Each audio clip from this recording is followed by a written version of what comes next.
I've never been more scared in my entire life in a motor vehicle.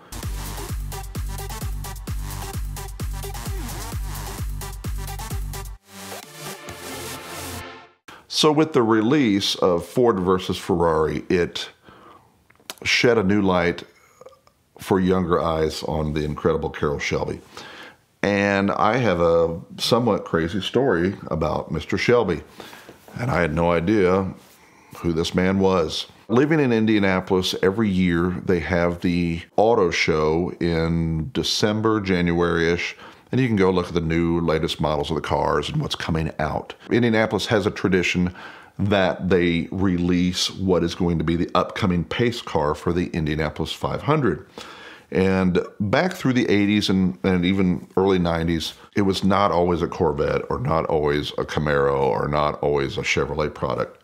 It would hand off between Ford and Dodge and Chevrolet, and Oldsmobile. The Pontiac Fiero was a pace car one year. You would always go to the auto show to find out what the next new pace car was, and the mayor would drive it out and, there's a new pace car, whatever.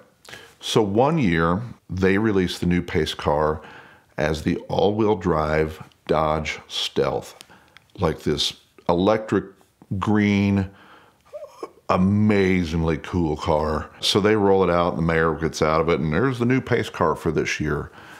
And the city lost its mind.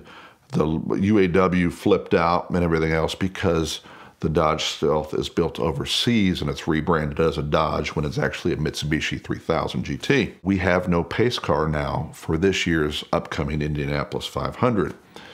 And that was the year of the prototype Dodge Viper.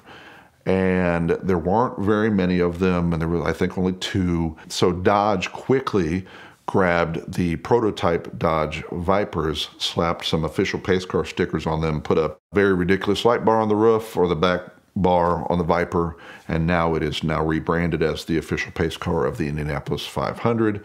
The Stealths were relegated to like parade cars or something terrible. I think those Stealths are now in the Talladega Speedway Museum or just right outside it. I was disc jockeying at the Indianapolis Motor Speedway for an event during press day. And as you go through Gasoline Alley, there are, of course, garages all the way down, but there's a special garage for the pace car.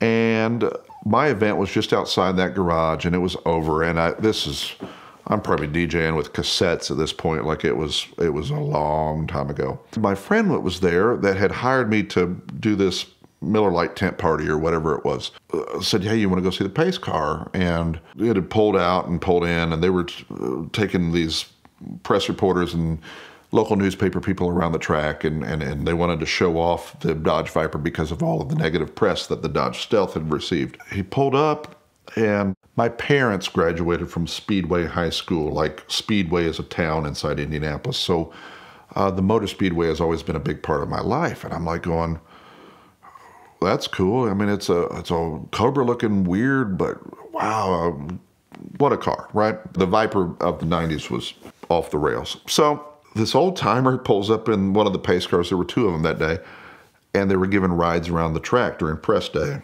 Somehow I received a ride. And so I got into the car, and we pulled left and left and left onto the track, and you're going down pit lane at the Indianapolis Motor Speedway. And back then, they didn't really have the blend lane that they do now, so you're basically on the track once you exit the pits.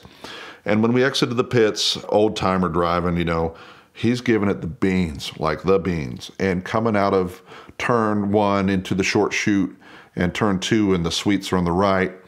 And he looks at me, and he was, wants to, well, what do you do? He wants to know a little bit about myself. And I tell him, I'm a disc jockey. I happen to be doing this tent party in Laze this, or that's blah, blah, blah, blah. And said, well, let me tell you a little bit about this car. And he looks at me and hands off the wheel.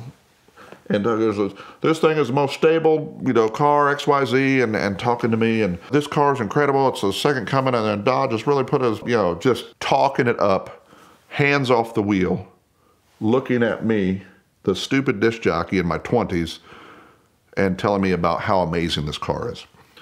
And as we're approaching turn 3 down the backstretch at 160 or whatever miles an hour, he then decides to put his hands back on the wheel and take the turn into turn 3 through the short chute into 4, and then re-enters the pits and tells me that it was nice to meet me and have a good day and whatever else. And so we pull down the pits, and then he turned left on the gasoline alley, and then they were basically dumping me off and picking up another press guy, another somebody. My friend was there. He says, "How was that?" And I said, "This crazy old man was doing 160 miles an hour down the backstretch of the Indianapolis Motor Speedway, and he took his hands off the wheel, and he looked at me, and he wanted to tell me how he's doing and tell me about this car, and I've never been more scared in my entire life in a motor vehicle."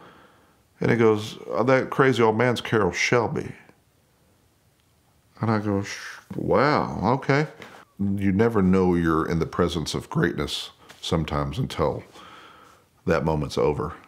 In all the crazy little stories and living in Indianapolis, Carroll Shelby tried to kill me at 160 miles an hour with his hands off the wheel to express to me how amazing the new Dodge Viper was. You're here because you like a good car story. But let's be honest, we've probably watched enough YouTube videos for a lifetime during the pandemic. It's time to get out of the house and make a story of your own. Extreme Experience puts you in the driver's seat of some of the world's most exciting cars, like this 2020 Corvette C8, at over 30 racetracks across the country. And right now, we're giving away $50,000 for the track experiences and 30% off everything on our website. Head to xxspeed.com to learn more today.